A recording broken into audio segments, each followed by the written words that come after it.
Welcome to the Visiting Speaker Series. I'm so glad you could all join us this afternoon for the amazing talk by the amazing bloggers Jerome Armstrong and Marcos Zuniga, who write the Daily Kos and Jerome's fabulous blog, which is called Mighty D. Mighty D. They've done some really interesting work and some really interesting thinking around how do the new grassroots within our political structure in the United States work? Do these new technologies actually create a space where different types of people are having a new political voice?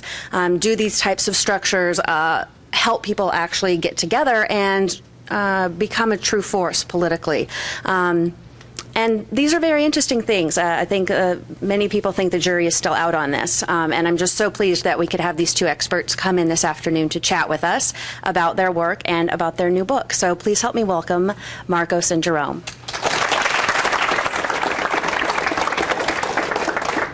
Thank you. I'm Jerome and Marcos. You guys don't have to use that. Okay, we don't? Okay, great. That's a great segue. Thanks, Tamara. And in terms of where Marcos and I came into this whole new phenomenon, and I think we can look at the internet as an opening to many more voices than were present, was within the political arena. Following the 2000 election, both of us got involved in politics, sort of ramping up, and before that, neither of us had a pedigree or political experience in terms of working on campaigns or elections, or had even a poli-sci degree. Although you had a bachelor's in politics. I did. He was a step ahead of me.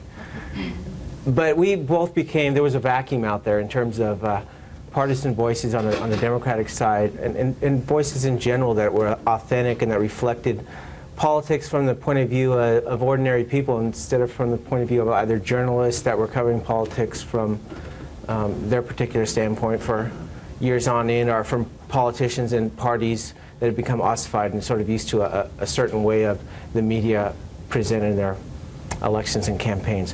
And so we stepped into that vacuum and quickly found that there was a lot of people out all across the nation that were interested in hearing an authentic voice, but not only that, they were interested in participating by commenting not only with us, but the other people on the blogs in this new way of political dialogue.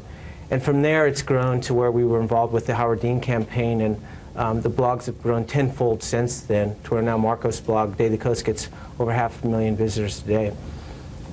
So we wrote this book coming out of the 2004 election, with the Democrats having lost, and from our opinion, George Bush was one of the worst presidents ever in his first term, and we felt that John Kerry had all the things on his side. The polls showed the issue-wise that the people agreed with where the Democratic Party were on the issues. They agreed that the nation was going in the wrong direction, but the Democratic Party lost nonetheless. And so we set out to travel all around the country. We went to 20 different states, interviewed 160 people, and what we started out originally with as an idea was that the Democratic Party lacked a brand, but we quickly went much deeper than that. And what we really found out was there were structural problems with how the Democratic Party was operating at the campaign and election level in terms of organizing.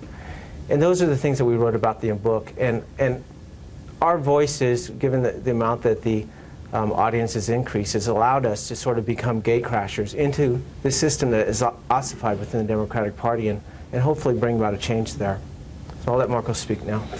Yeah, we'll just go back and forth. We're kind of yeah. No, thanks for coming. And you know, I actually wanted to be a programmer when I grew up, but I wasn't good at it. So it's always been my shame that I couldn't do what you guys are doing.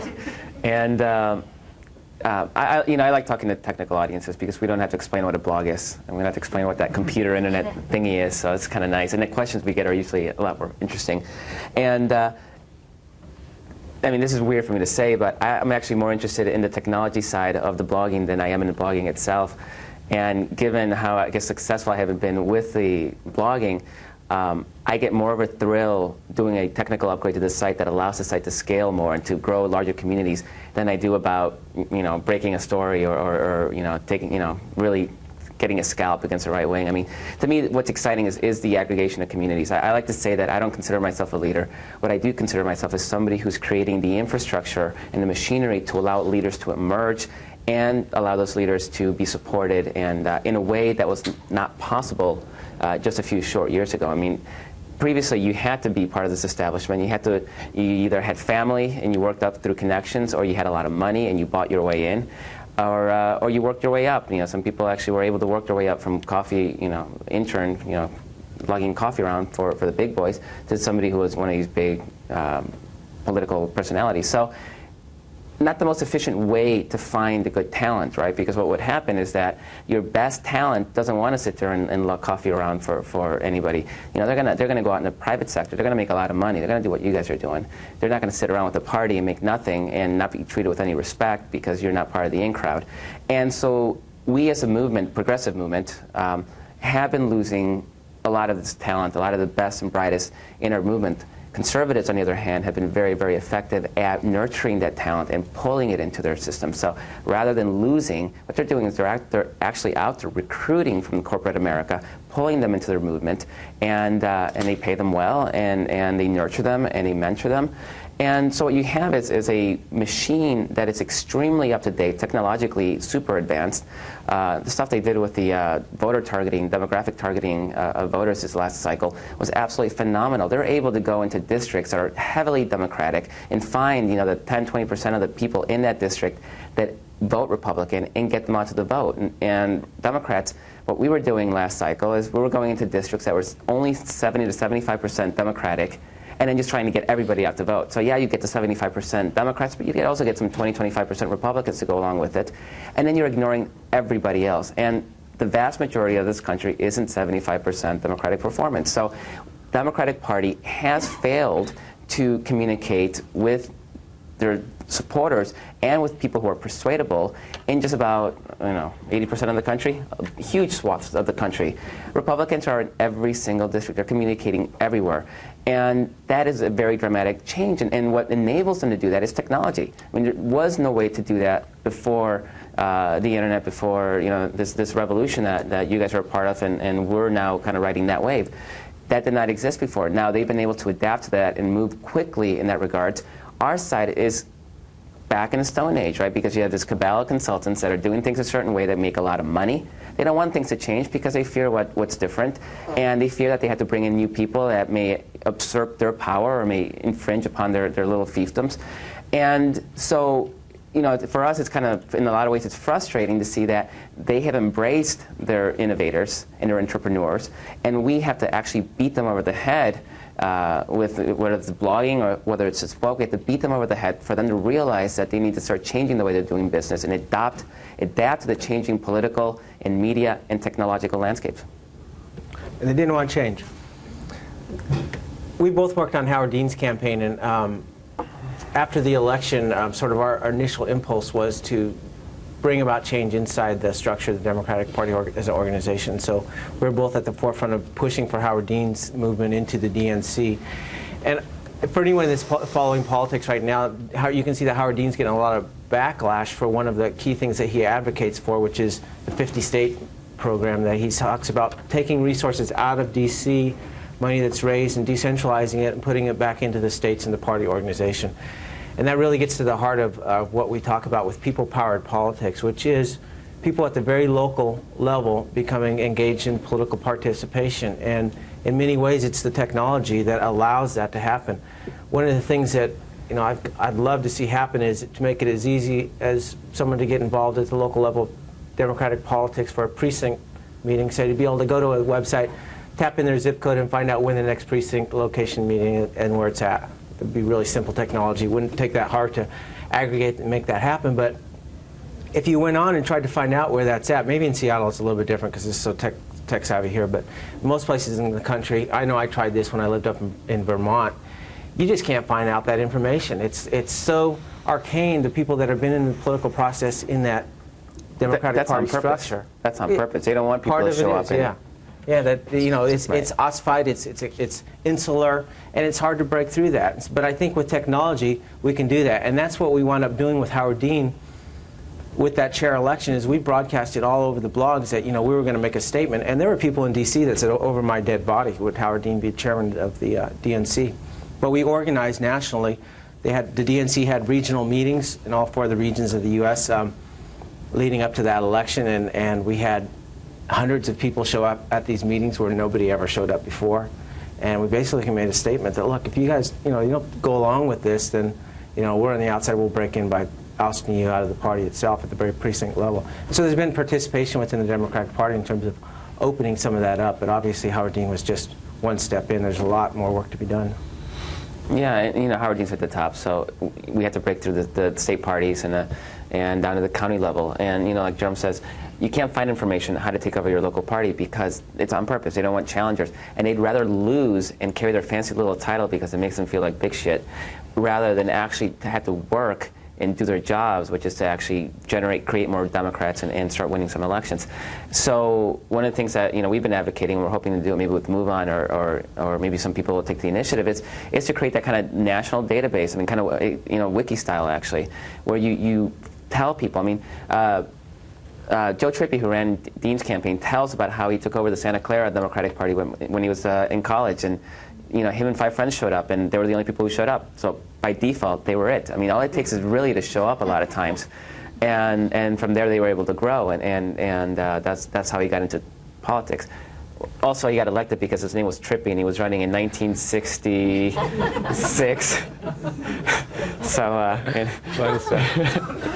So, yeah, that was a good name to have at the time.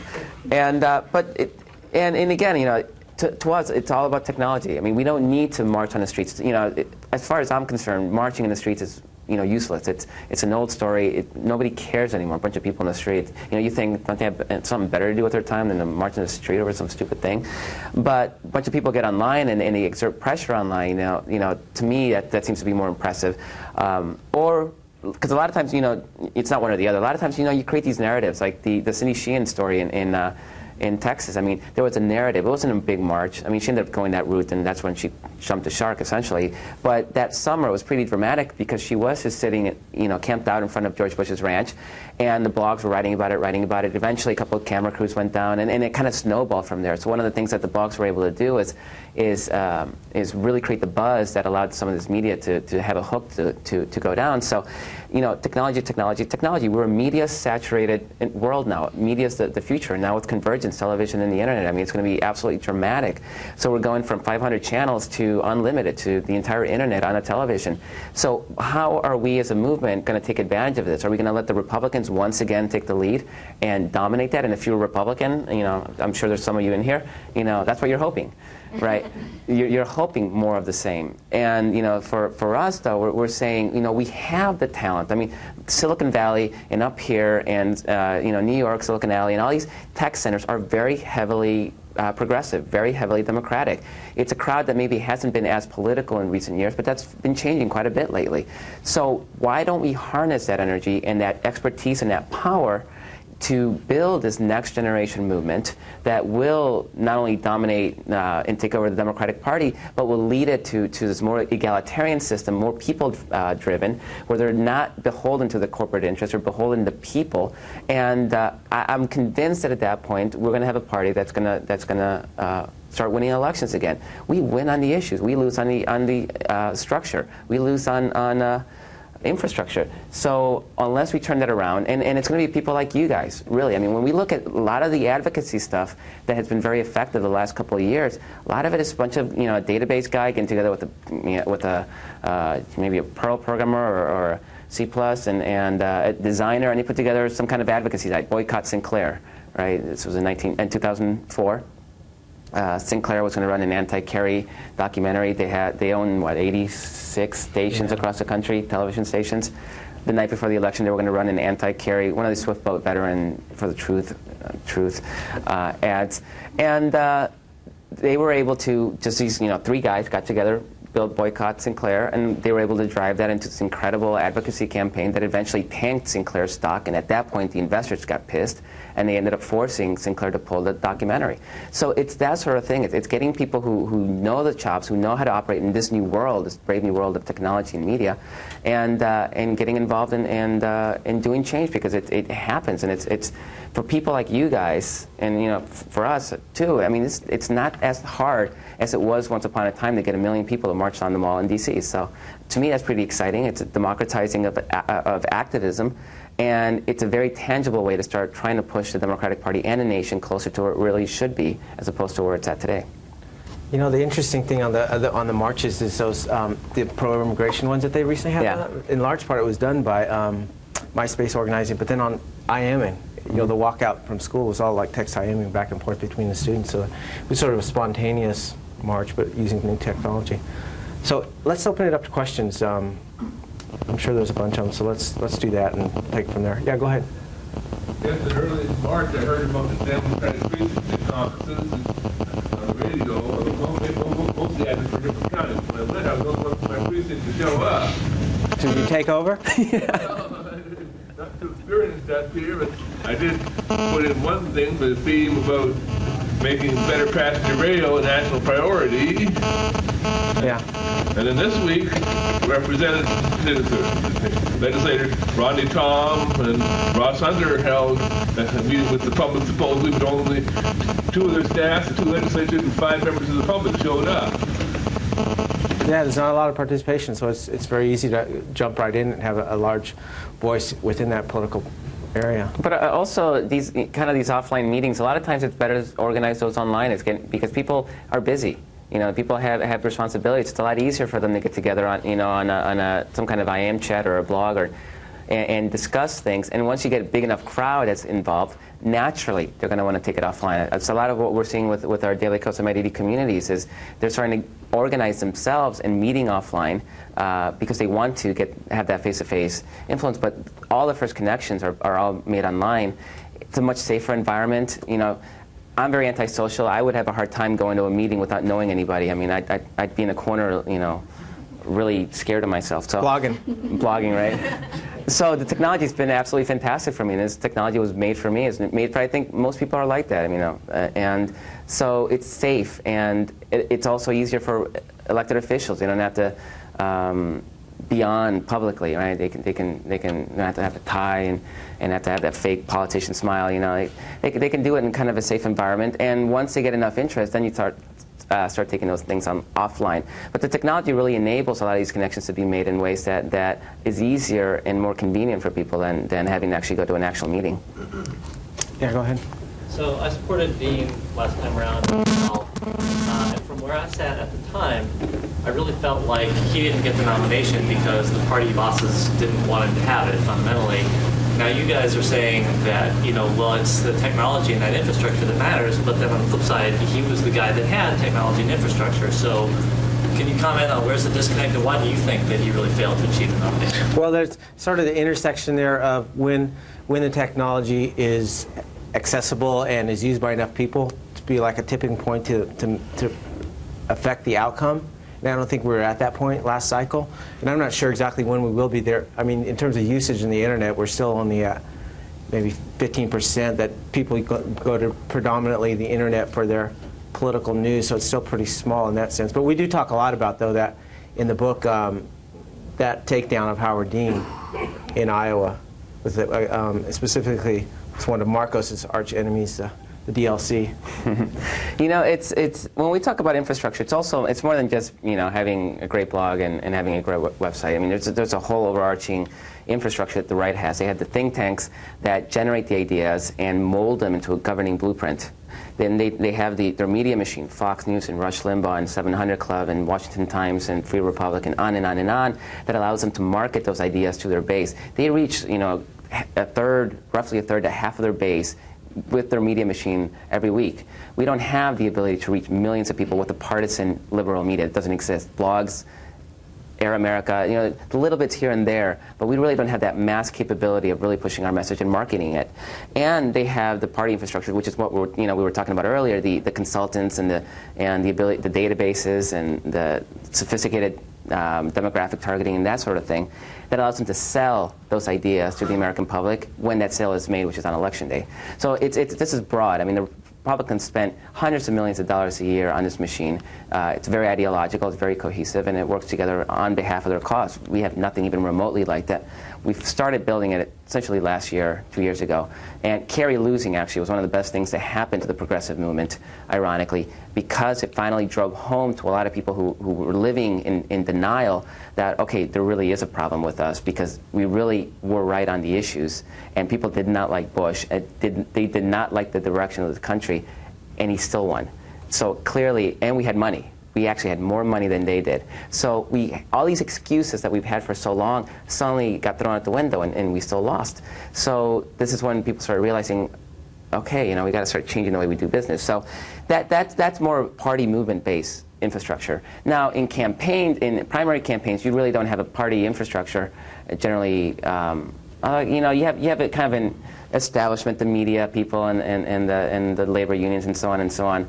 And yeah, they did. I mean, like Jerome said, we talk about that in the book about how they worked to take down Howard Dean. But at the end of the day, I think Dean did not fail because of infrastructure. We gave him the volunteers, we gave him the money, right? What they couldn't do is actually close the deal. They had horrible television media, they had horrible ground operation. Shipping in these kids into Iowa with their orange hats and telling Iowans how they should vote, when people are like, who the hell are you to tell me what Iowans should do, right? It's just a terrible, terrible idea. And so there was a lot of structural problems. Had they had a semi-decent, competent campaign with the volunteers we gave them and with the money we gave them, it would have been a whole different story. George Bush still would have won. And Howard Dean losing that election would have been an actual 10 steps back for what we're trying to do, because they would have said, we tried it your way and we still lost.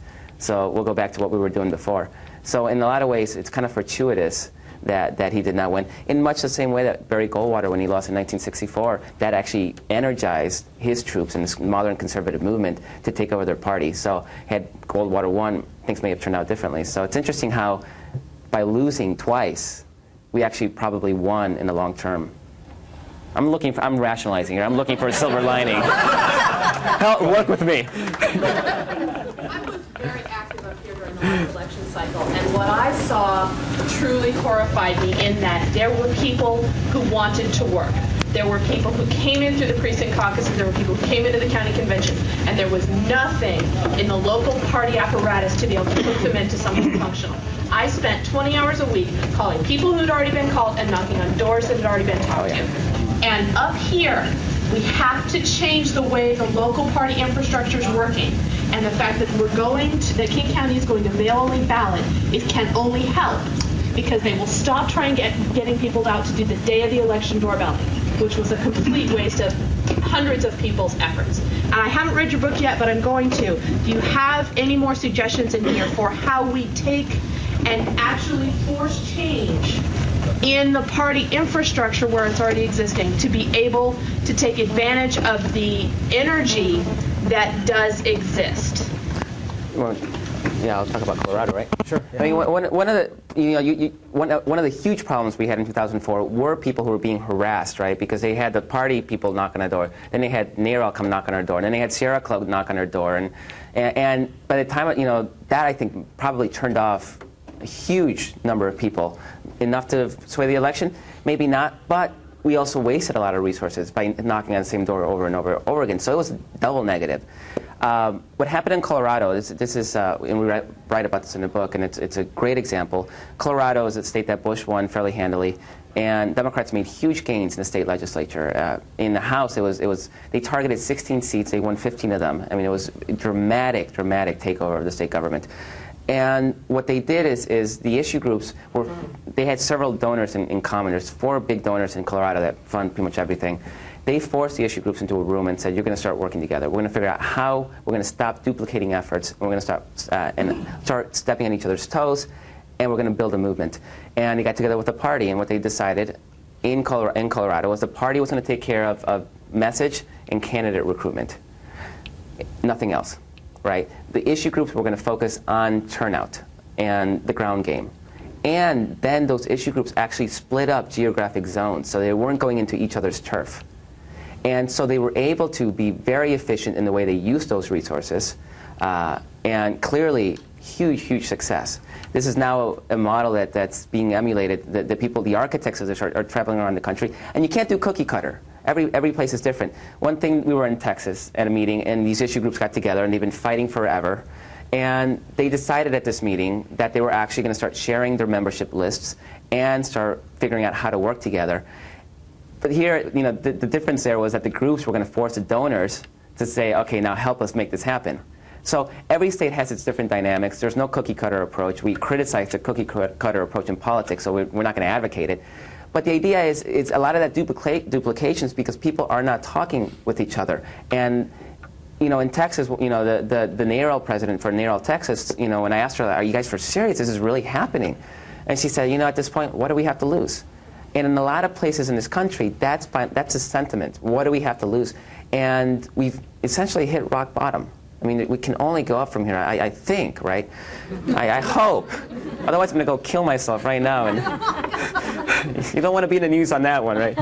And so, but that's the key. It's who the groups here. It's who. Why was that being duplicated? Was it party at risk? Take over the party. Was it the issue groups? You know, start impressing on them the importance. Show them the examples of what can happen if people do start working together.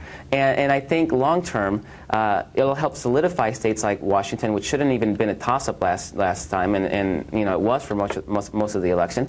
And we can start actually making some gains in some of these other purple and red states. Did that answer your question? Kind of. Go ahead. On the Colbert Report the other night, he asked you, Last night. he asked you what you thought about 06, and you said that you didn't really expect that the Democrats would win much. And so I guess my question would be, if not, with the way that Bush's numbers are now and not 06, then when do you see this movement that you guys are trying to foster actually gaining the traction necessary to make a change, if not 06, with the way Bush is now? Marcos is still pessimistic. Let's hope he's a contrary indicator. He thought we were going to win last time. Yeah, so. last few cycles, I was convinced we were going to win, so I'm kind of hoping my streak holds. And I'm always wrong. I mean, I think we'll be in great shape if I'm wrong again. Now, I think the main problem that we point out is, well, there's a couple of them actually.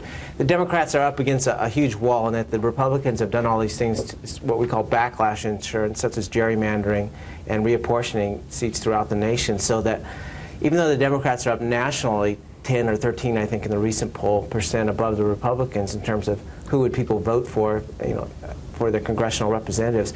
And if you look at the individual races across the nation, it's much more difficult for the Republicans to gain a majority. But then the other problem is that the Democrats on a national level haven't done a good job at saying, this is how we differ from the Republicans. This is the distinction between us and them.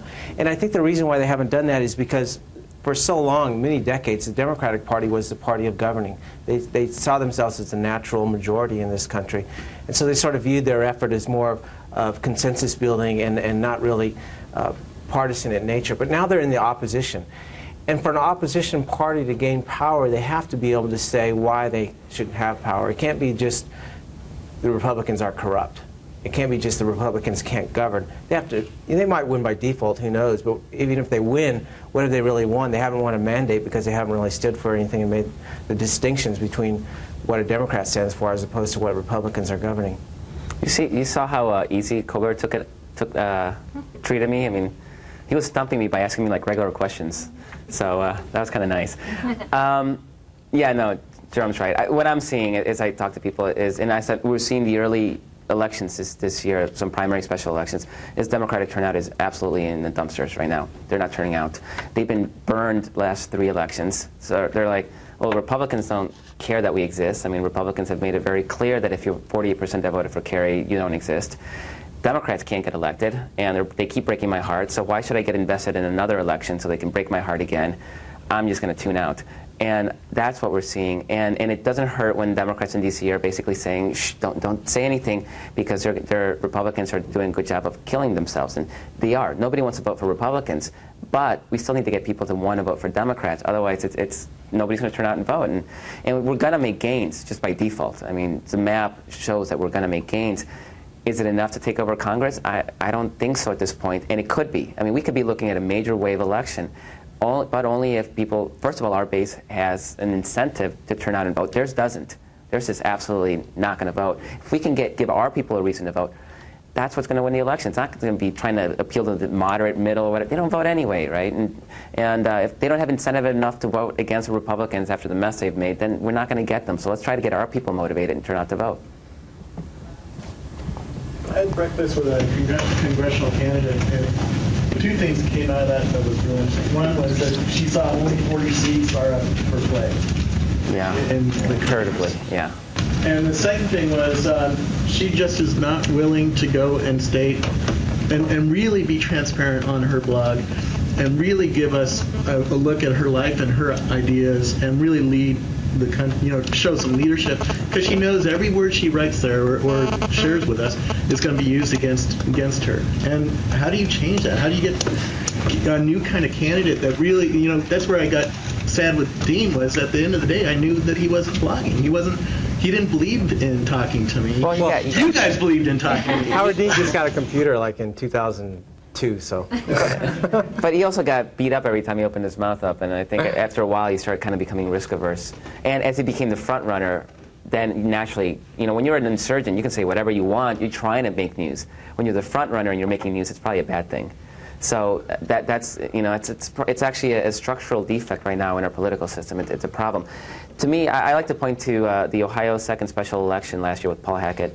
I don't know if you guys are familiar with this race, but this is a district outside of Cincinnati, heavily conservative. Bush won with 63%, 64%. Yeah, big time. And special election, the Democratic Party says, it's a Bush district, we're not even going to bother contesting it, so who cares, right? Paul Hackett runs, Iraq War veteran. And he's running a very, very aggressive campaign. And since there's no party money, they can't muzzle him. Because when party money comes in, they send their consultants, and they'll say, you can't talk about this, you can't talk about that, right? So he's in his district where Bush has his incredible approval rating, and he's calling Bush a son of a bitch. He's ragging on the Iraq War. When they asked him about gay marriage, he said, if they want to get married, all the power to them. And if you disagree, then you're un-American. And suddenly he's competitive. People love him, and he barely lost. The Republicans had to come in and dump $500,000 at the last minute to really basically bail out their hapless candidate. And to me, it's a great example, because had that money come in from the party, they would have said, no, don't criticize Bush. He got 63%. Oh, don't criticize the war. People here like the war. Oh, don't talk about gay marriage and social issues. Don't talk about those things. What we're finding is that when Democrats talk about those things and they have strong moral foundation upon which those beliefs are held, people respect that. And not only does it win votes, but it motivates people who aren't voting to actually come out and vote. And that's the kind of campaigns that we've been advocating for, and that's why he was such an incredible case study for us, because that was exactly what we were saying needed to happen. But we still have this consulting class in D.C. that controls the whole process, and they have such a stranglehold in the political system that they're not going to let their candidates do that. Nancy Farmer ran for Senate in Missouri. She won as state treasurer on part by advocating for universal health care. The D.C. consultants came in and said, you can't talk about universal health care, this is a red state.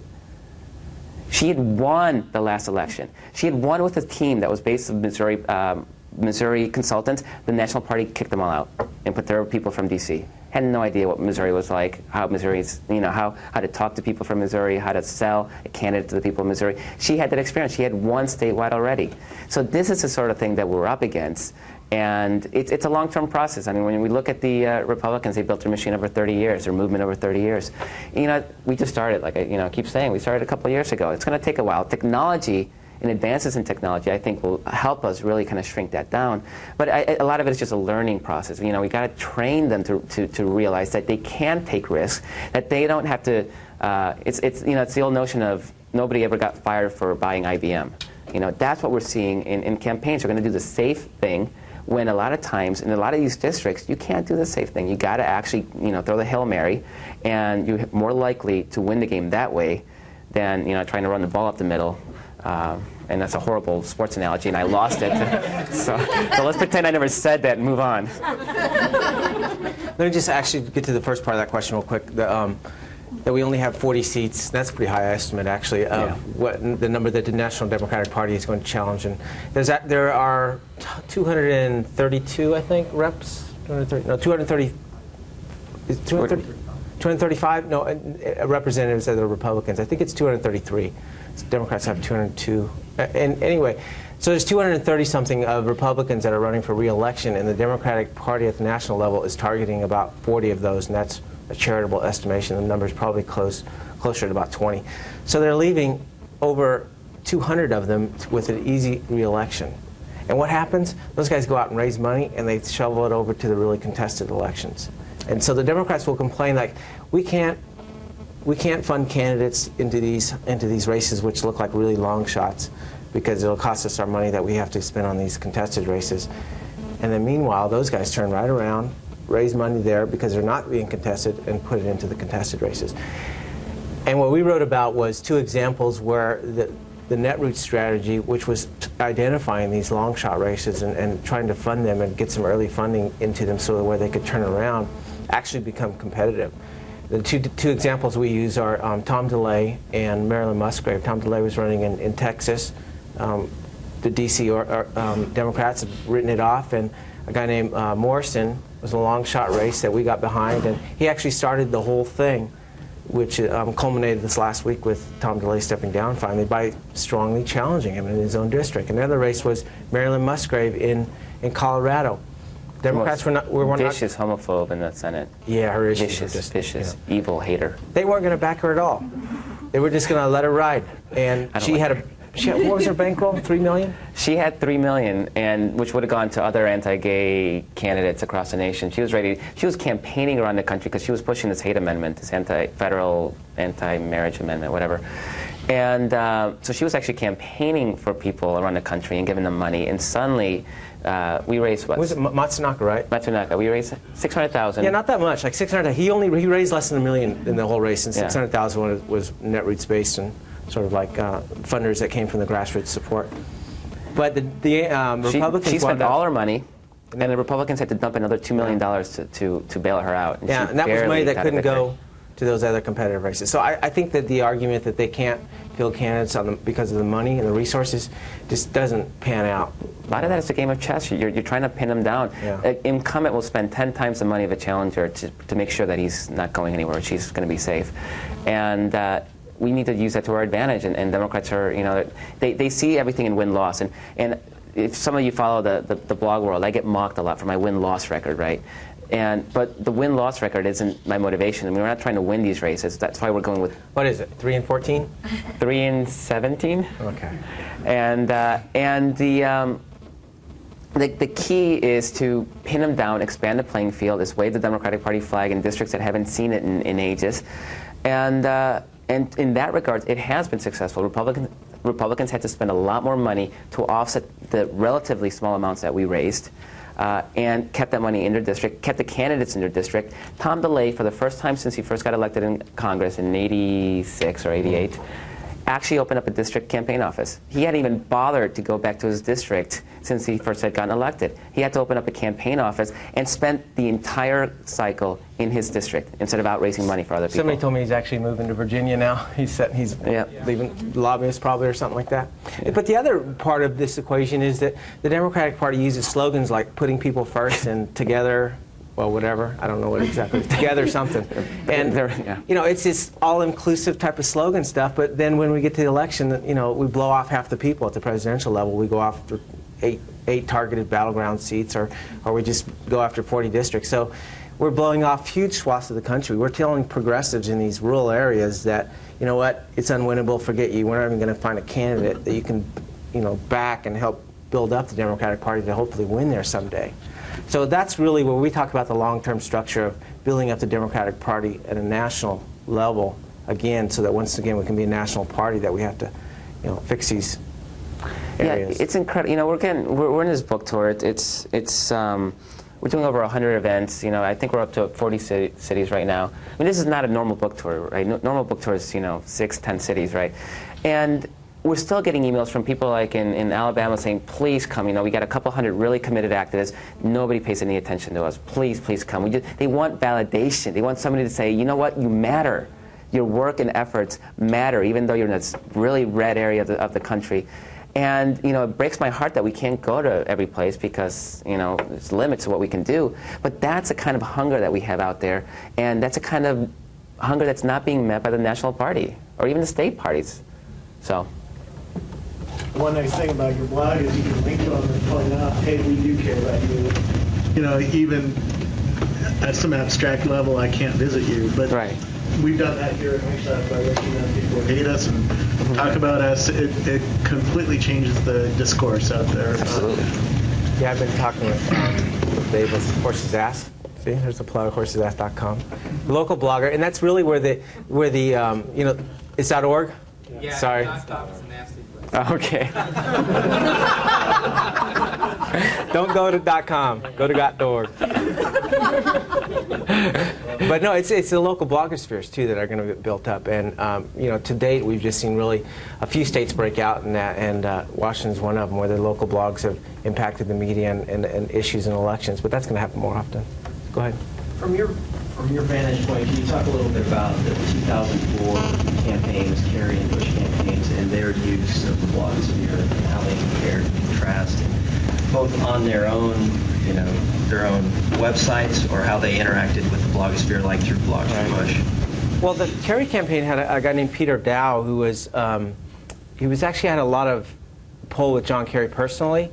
He was a friend of him, and he was at the same time became sort of infatuated with the blogosphere and really reached out to the bloggers. But he came late. Came late was one part of the problem, and the other part of the problem was that everybody on the campaign thought he was kind of a little bit out there. Even though he had access, even though he was able to reach out to us, actually executing a strategy and making that matter was difficult for him.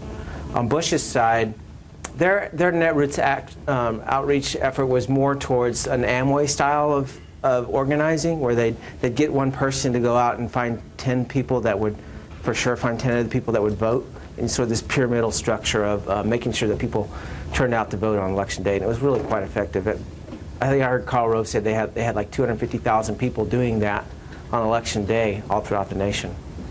Yeah, but you know, from a structural standpoint, their use of the technology is still this top-bottom approach, right? We're gonna use it as a way to send marching orders, and you're gonna follow us, and you're gonna, and progressives. You know, one of the weaknesses of the progressive movement has always been the fact that it's so, you know, ununified. What's the word? There's a word. Decentralized? And nobody wants to, you know, everybody has their ideas, and everybody, you know, so there's this, like, okay, we're going to follow that leader. It just does not happen. But we finally have a medium that really kind of embraces that and plays to that strength. And so we can all argue and fight and, you know, tell each other how stupid we are, but then the election time comes and we can all get together. All right, okay, we'll support Kerry. And as soon as we lose, Kerry was the biggest dick in the world, and God, I'm so glad he's gone. But we got together when it mattered. And so, in a lot of ways, it does play to our strengths. But it's interesting, you know, technology is technology, right? And you can mold it to your uses, and it's interesting how we're using it to build community, and they're using it to just be an extension of their existing media machine. Don't you contribute some of your success to the lack of the message by the centralized Democratic Party? It's not a lack of message. I think it's a lack of voice. I remember when we started in 2002, I mean, there was no partisan liberal media. It did not exist. And, you know, conservatives talk about the liberal media, which is, you know, it's a myth. And so to the point where the media is actually going right because they're so afraid of being accused of being liberal that they actually overcompensate. And so in 2002, this was right after the Afghanistan war, run up to the Iraq war, there were no liberal voices. There's not a single voice out in the media landscape that was saying this war is BS and what they're saying doesn't add up, you know, except, you know, us tiny little bloggers with a couple hundred readers a day. And it was precisely because we were the only voices in that landscape that were being partisan and liberal at the time, I think is what drove our growth. Otherwise, had there been I mean, we're seeing it in places like Greece and London where there's really partisan media. The newspapers are all partisan. They're all very, you know, they skew ideologically. There's no political blogosphere. This does not exist because there's no need for it. Yeah, surely a vacuum.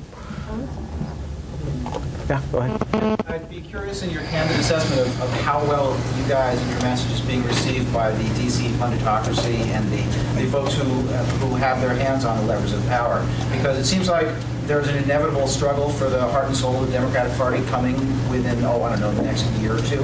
And there's the DLC. 2007, the primaries next year. Yeah. The DLC types and the consultant class are going to be threatened by your message. And it's nice to see Nancy Pelosi drive by and post on your blog, and the participation from people of that level of power. But I haven't seen any evidence that they've completely embraced the from the bottom up model that you seem to be suggesting is the path to victory. How are you being received by those folks, other than on the surface? You know, it's been weird because we expected a huge backlash to this. We thought it was going to be a really controversial book, and it's been anything but. Charlie Cook, who's the dean of the DC Political Press Corps, called it one of the 2 best books about the Democratic Party he's read in years, and the other one being God's Politics by Jim Wallace. We had, a guy who, New York Times, Peter Beinart. Oh, yeah. Peter Beinart, a year ago, he was the editor of the New Republic. He called for the expulsion of the party from people like the Move On folk and the bloggers and Michael Moore. And suddenly, the New York Times assigns him our book to review it for their book section, expecting fireworks, obviously. And when first heard about it, I was like, they fucked us. They totally fucked us. He actually wrote this incredible, I mean, it was a tepid review. I mean, he couldn't go out and really embrace it. He wanted to kick me out of the party last year. But the fact that there was grudging respect there, it's like, okay, these guys, maybe they do have something to offer. So we're seeing it with the issue groups that we criticized. We expected a huge backlash there, and they're actually, like in Texas, where they said, they actually took the advice and the criticism to heart and are now working to bridge those differences and to do the sort of things that happened in Colorado, where they were able to make huge gains. So I think we're at this point in a lot of ways where we have this what do we have to lose moment, and here's something that gives us at least some roadmap to how do we get out of this, so we're going to give it a shot. And so it hasn't been as controversial. Now, as far as the Nancy Pelosi's of the world, and that's... Well, I mean, at the end of the day, that's where the change has got to happen. Yeah. You're right in pinpointing it there, because we can complain about the consultants all we want and about the interest groups, but if it's the politicians, the candidates, who aren't demanding that it be done differently, then it's going to continue, at least in the campaign election process. So that's where the pressure has to be put. But we got 2 out of the 3. We got the consultants, and we got the press people, and so now we just got to get the politicians. So not the consult. Now we get the consultants. We got the issue groups, and the political press. So now we got to get the politicians. The consultants are laying low. Anytime anybody sticks their head up and criticizes a blogger, we pummel them to death, and then publicize their client list, and then we pummel their clients, and so it's kind of like, we're not going to say anything. I work as a consultant in D.C. with internet strategy a lot with these people, and I was having pollsters come up and autograph their book in D.C. the other day. It was just weird. Some of these pollsters were people that were in the original version of the book, and we cut out as we were just trimming the book down. Trimmed it down. I was like, you're so lucky. Yeah, right.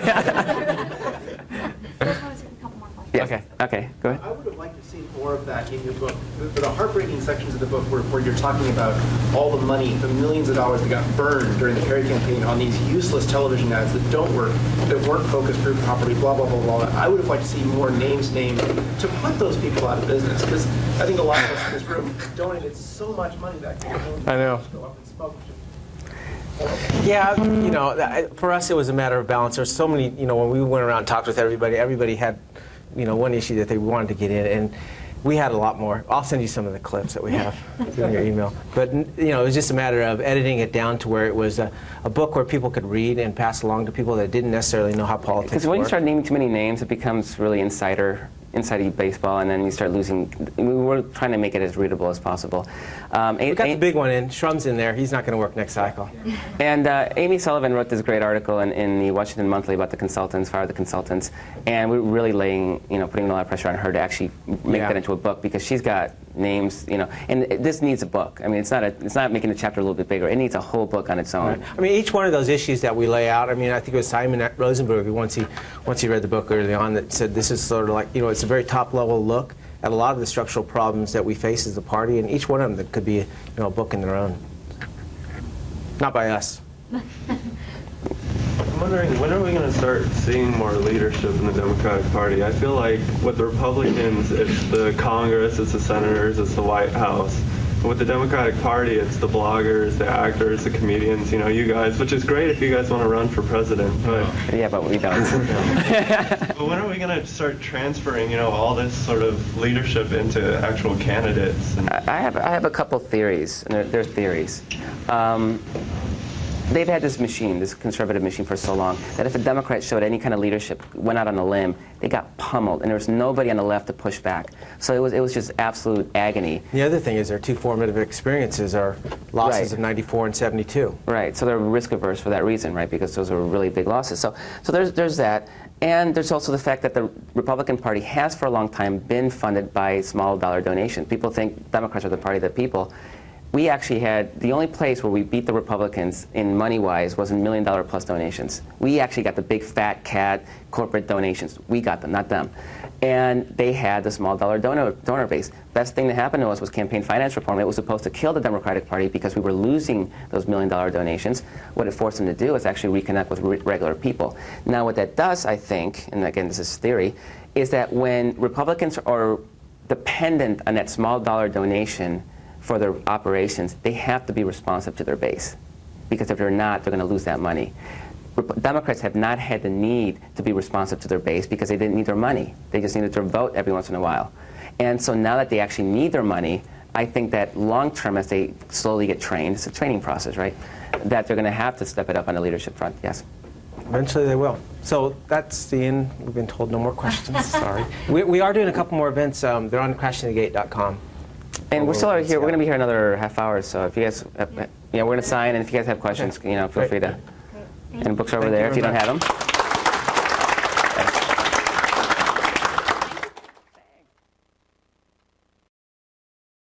Each year, Microsoft Research hosts hundreds of influential speakers from around the world, including leading scientists, renowned experts in technology, book authors, and leading academics, and makes videos of these lectures freely available.